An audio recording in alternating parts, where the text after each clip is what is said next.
ये कहानी एक ऐसे मोहल्ले की जिसका नाम सरकारी कागजों में तो शांति नगर था, लेकिन पिछले कुछ महीनों में यहाँ के लोगों के बाल इतनी तेजी से झड़े कि लोगों ने मजाक मजाक में इसका नाम गंजा मोहल्ला रख दिया। हे भगवान, ये इस मोहल्ले के पानी में खराबी है या मेरी किस्मत में? जब भी कंघी करो गुच्छे के गुच्छे बाहर आ जाते हैं। अरे भाग्यवान सुबह सुबह बालकनी में खड़े होकर क्यों चीख रही हो? और वैसे भी अब कंघी करने का क्या फायदा? तुम्हारे आधे बाल तो नीचे फर्श पर गिरकर सोफे की शोभा बढ़ा रहे हैं। आपको तो बस हर वक्त मजाक ही सूझता है। मेरी परेशानी से आपको कोई मतलब नहीं है। जरा देखिए तो सही, कंधे में कितने सारे बाल फंसे हैं। मुझे तो डर है कि अगले 1 महीने में मैं पूरी गंजी ना हो जाऊं। अरे तुम तो बेकार ही रो रही हो। तुम्हारे सिर पर तो अभी भी थोड़े बाल बचे हैं। जरा मेरी तरफ देखो, सिर की बीच की चांद तो पूरी चिकनी हो चुकी है।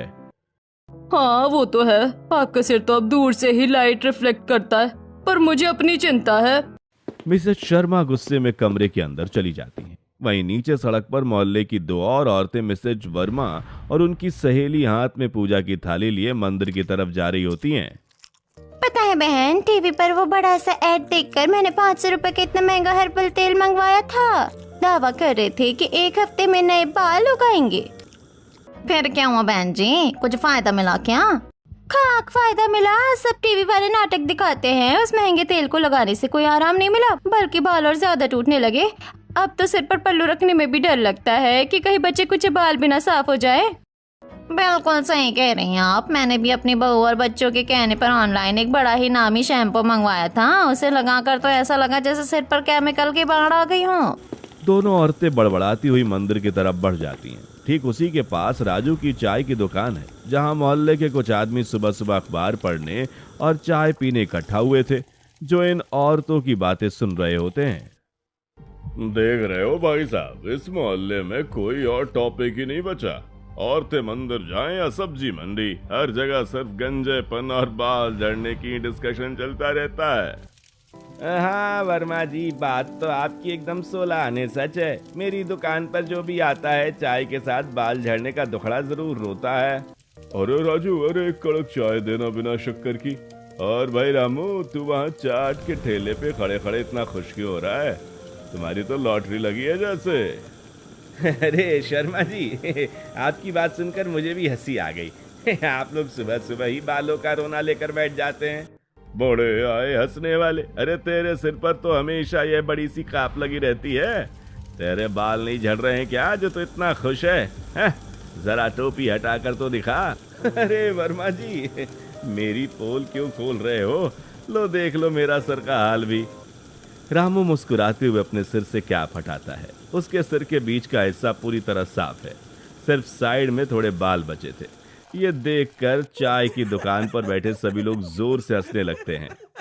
देखा आपने, जो हाल आपके बालों का है वही हाल मेरे बालों का भी है। इस कैप के पीछे यही राज छुपा है, पर अब कर भी क्या सकते हैं। हाँ रोने से तो बाल वापस आएंगे नहीं। बात तो तेरी सही है भाई, इस मोहल्ले का यही नसीब बन चुका है, लेकिन भगवान जाने इसका क्या इलाज है। तभी अचानक मोहल्ले के एक मोड़ पर एक बहुत बड़ी चमचमाती हुई लग्जरी गाड़ी आकर रुकती है। गाड़ी के पीछे एक बड़ा सा सामान ढोने वाला ट्रक भी था। गाड़ी देखकर चाय की दुकान पर बैठे लोग, बालकनी में खड़ी औरतें और रास्ते से गुजर रहे दूध वाले सोहन और सब्जी वाले कालू अब सब अपनी जगह पर ठहर जाते हैं। अरे भाई कालू, अरे देखना जरा, इतनी बड़ी गाड़ी में अपना मोहल्ला में ये खाली पड़े बंगले के सामने काहे आके रुक रही है? लगता है कोई अमीर पार्टी इस मकान को खरीद कर रहने आई है। रुक देखते हैं कौन उतरता है गाड़ी से। तभी गाड़ी का दरवाजा खुलता है। सबसे पहले गाड़ी से मोहन प्रसाद और उनके दोनों बेटे मुकुल और रोहन उतरते हैं, लेकिन जैसे ही गाड़ी के पिछले दरवाजे से मधुबाला, निशा और पारुल बाहर निकलती हैं तो पूरे मोहल्ले के लोगों की आंखें फटी की फटी रह जाती हैं। दोनों ने सुंदर सिल्क की साड़ी पहनी हुई थी, आंखों पर चश्मा, लेकिन सबसे हैरान करने वाली चीज थे उनके बाल। पारुल बेटा, देखो यही हमारा नया घर है। जगह तो काफी शांत और अच्छी लग रही है। हाँ मम्मी जी, घर बहुत सुंदर है, हवा भी अच्छी चल रही है, लेकिन पता नहीं क्यों यहाँ के लोग हमें थोड़ा अजीब तरीके से देख रहे हैं। अचानक हवा के एक झोंके से पारुल के खुले घने रेशमी बाल हवा में लहराने लगते हैं, जो उसकी कमर के भी काफी नीचे तक जा रहे थे। वहीं सास मधुबाला ने एक लंबी मोटी चोटी गूंथ रखी थी जो उनके घुटने को छू रही थी। ये देखकर पूरे मोहल्ले में सन्नाटा खिंच जाता है। बालकनी से झांक रही मिसेज शर्मा और मिसेज वर्मा तो जैसे सदमे में आ जाती हैं। ओह माय गॉड, वर्मा बहन जरा नीचे देखो, वो जो नई औरत आई है उनके सिर पर बाल है या कोई काला रेशम का जाल है? अरे नहीं बहन, मुझे तो ये पूरी तरह नकली लग रहे हैं। आज के जमाने में इतने लंबे और घने बाल असली में हो ही नहीं सकते। पक्का विग लगा रखी है दोनों ने। हाँ हाँ बिल्कुल सही कहा, विग ही होगी। कल को 5 जाकर जरा खींच कर देखना पड़ेगा कि असली है या नकली। नीचे सड़क पर दूध वाला सोहन और सब्जी वाला कालू भी अपनी टोकरी और केतली पकड़े वहीं जमे हुए थे। अरे सच कहूं तो इन दोनों सास बहू के सिर पर जितने बाल है ना, उतना तो हमारा पूरा गंजा मोहल्ला में सब लोगों के सिर पर बाल मिलाकर नहीं होगा भाई। बात तो तूने 1 लाख की कही है सोहन, पर भाई ये हमारा मोहल्ला है, यहाँ बड़े बड़ों के बाल उड़ जाते हैं। देखना 2 महीने यहाँ रहेंगी ना तो इनका भी हमारी तरह ही हाल हो जाएगा। भाई साहब, ये परिवार तो बड़ा हाई फाई लगता है, पर इनके बाल देखकर तो सच में पूरे मोहल्ले की औरतें डिप्रेशन में आ जाएंगी। दोनों सास बहू के लंबे बाल देखकर पूरे मोहल्ले के लोग तरह तरह की गॉसिप कर रहे थे, लेकिन मधुबाला, पारुल और उनका परिवार इन सब बातों से बेखबर अपने नए घर के अंदर गृह प्रवेश के लिए अंदर जा चुके होते हैं। तभी पारुल मुस्कुराकर एक बार पीछे देखती है और उसके लहराते बाल एक बार फिर पड़ोसियों के दिलों पर छुरियां चला देते हैं। इस तरह लंबे बालों वाली सास बहू के कदम इस गंजे मोहल्ले में पहले दिन ही सनसनी मचा चुकी थी। ऐसे ही अगले दिन शांति नगर में सुबह की धूप खिली ही थी कि सब्जी वाला अपनी हाथ गाड़ी लेकर नए बंगले के सामने आकर रुकता है। मोहल्ले की औरतें अपनी अपनी बालकनियों से इस ताक में खड़ी थीं कि आज इस घर से कौन बाहर निकलता है। तभी घर का मुख्य दरवाजा खोलकर ससुर मोहन प्रसाद बाहर आते हैं। आलू ले लो, प्याज ले लो, एकदम ताजा भिंडी, लौकी, पालक ले लो। अरे भाई सब्जी वाले, जरा गाड़ी यहाँ रोकना, दिखाना आज क्या क्या ताजा माल लेकर आए हो।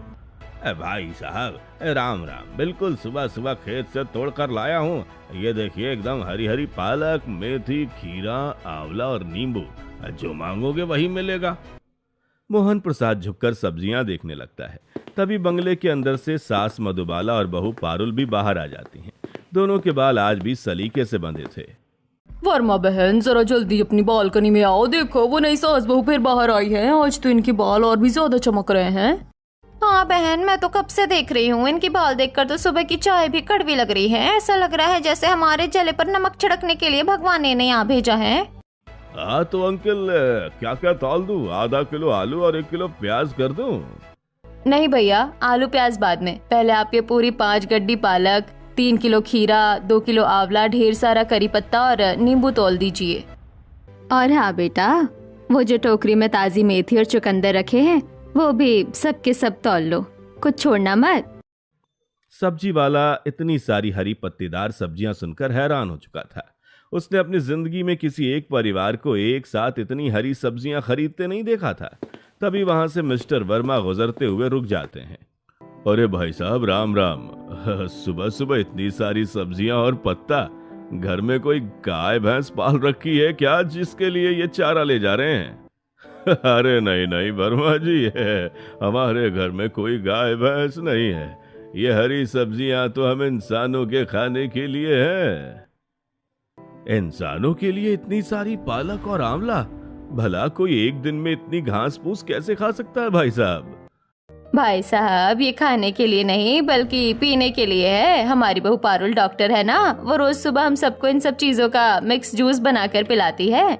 हाँ अंकल, मैं स्किन और हेयर स्पेशलिस्ट डॉक्टर हूँ। हमारे शरीर को और बालों को अंदर से पोषण मिलना बहुत जरूरी है। सुबह का ये वेजिटेबल जूस हमारे रूटीन का सबसे पहला हिस्सा है। अच्छा तो ये राज है। कालू जल्दी जल्दी सारा सामान तोल कर रख देता है। तभी अंदर से आकर रोहन भारी थैला उठाकर अपने पूरे परिवार के साथ अंदर चला जाता है। वहीं मिसेज शर्मा और मिसेज वर्मा सब्जी वाले की तरफ दौड़ती हुई आ रही थीं। अरे कालू जरा इधर आ, वो लोग इतनी सारी सब्जियां लेकर गए हैं, क्या सच में वो सब खा जाते हैं? हाँ, वो कह रहे थे कि वो इन सबका जूस बनाकर पीते हैं। डॉक्टर बहू है उनकी। अरे हटाओ अभी, इतनी सब्जियां तो हमारे घर में पूरे हफ्ते चलती हैं और हमारे बच्चे तो हरी सब्जी का नाम सुनकर भाग जाते हैं। वो क्या खाएंगे ये सब?